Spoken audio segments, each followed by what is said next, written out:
பாமகவும் மதுவை ஒழிக்க வேண்டும் என்றுதான் சொல்லுகிறது.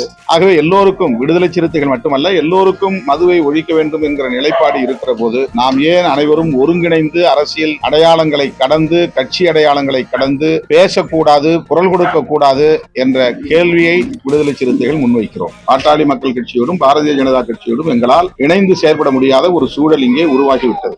அந்த நிலை கடந்து போய்விட்டது. இணைந்து செயல்பட முயற்சித்தோம், இணைந்தோம், செயல்பட்டோம். ஆனால்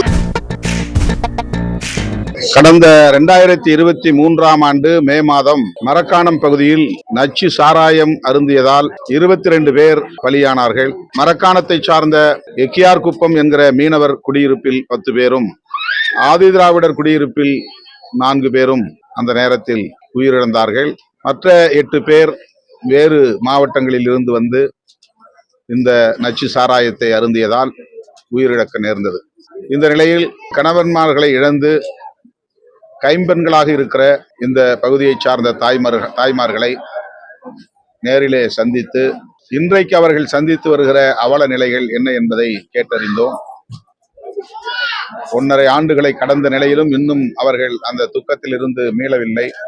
அரசு எங்களுக்கு இழப்பீடு தருவதை விட டாஸ்மாக் கடைகளை மூடுவதுதான் ஒரே தீர்வு என்பதை அனைவருமே அழுத்தமாக குறிப்பிட்டிருக்கிறார்கள். எங்களுக்கு நேர்ந்த இந்த அவலம் இனி ஒரு குடும்பத்திற்கு நேர்ந்துவிடக் கூடாது. எங்களை போல் விதவைகளாக இந்த மண்ணில் அவர்கள் உழவக்கூடாது. 30 வயதில் 40 வயதில் கணவன்மார்களை இழந்து நாங்கள் விதவைகளாக, கைம்பெண்களாக, நடைப்பிணமாக திரிந்து கொண்டிருக்கிறோம். மீன் சட்டிகளை சுமந்து திரிகிறோம். பிள்ளைகளும் அந்த குடிப்பழக்கத்திற்கு ஆளாகி இருக்கிறார்கள். மருமகன்களும் கூட குடிப்பதனால் திருமணமாகி மறுபடியும் வாழாவெட்டிகளாக வந்து மகள்கள், பெண் பிள்ளைகள் எங்களோடு இருக்கிறார்கள். வருமானத்திற்கு வழி இல்லை என்று இங்கே ஒவ்வொருவரும் கண்ணீர் மல்க தங்களது துயரத்தை பகிர்ந்து கொண்டார்கள். இந்த மாநாட்டுக்கு பாத்தீங்கன்னா அதிமுகவிற்கு பங்கேற்கலாம் சொல்லி அழைப்பு கொடுத்திருந்தீங்க.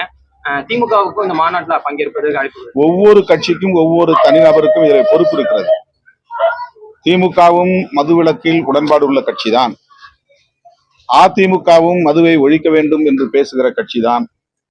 இடதுசாரிகளுக்கும் இதிலே 100 விழுக்காடு உடன்பாடு உண்டு. ஏன் எங்களால் விமர்சிக்கப்படுகிற சாதியவாத அரசியலை பேசுகிற கட்சி என்று சொல்லப்படுகிற பாமகவும் மதுவை ஒழிக்க வேண்டும் என்றுதான் சொல்லுகிறது. ஆகவே எல்லோருக்கும், விடுதலை சிறுத்தைகள் மட்டுமல்ல, எல்லோருக்கும் மதுவை ஒழிக்க வேண்டும் என்கிற நிலைப்பாடு இருக்கிற போது நாம் ஏன் அனைவரும் ஒருங்கிணைந்து அரசியல் அடையாளங்களை கடந்து, கட்சி அடையாளங்களை கடந்து பேசக்கூடாது, குரல் கொடுக்க கூடாது என்ற கேள்வியை விடுதலை சிறுத்தைகள் முன்வைக்கிறோம். எங்களை பொறுத்தவரையில் எங்க பார்வையிலிருந்து, எங்களுடைய அனுபவங்களிலிருந்து நாங்கள் ஒரு முடிவை ஏற்கனவே அறிவித்திருக்கிறோம்.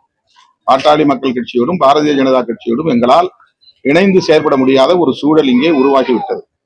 அந்த நிலை கடந்து போய்விட்டது. இணைந்து செயல்பட முயற்சித்தோம், இணைந்தோம், செயல்பட்டோம். ஆனால் மறுபடியும் அந்த சிக்கல் மேலோங்கியது. சாதிதான் பிரதானமானது என்று கருதுகிற ஒரு அரசியலை அவர்கள் கையில் எடுத்ததால் அந்த சூழல் மறைந்து விட்டது. நாங்கள் அரசியல் கட்சி தலைவர்கள் யார் யார் இதில் பங்கேற்க போகிறார்கள் என்பது பற்றி இன்னும் கலந்தாய்வு செய்து முடிவு செய்யவில்லை.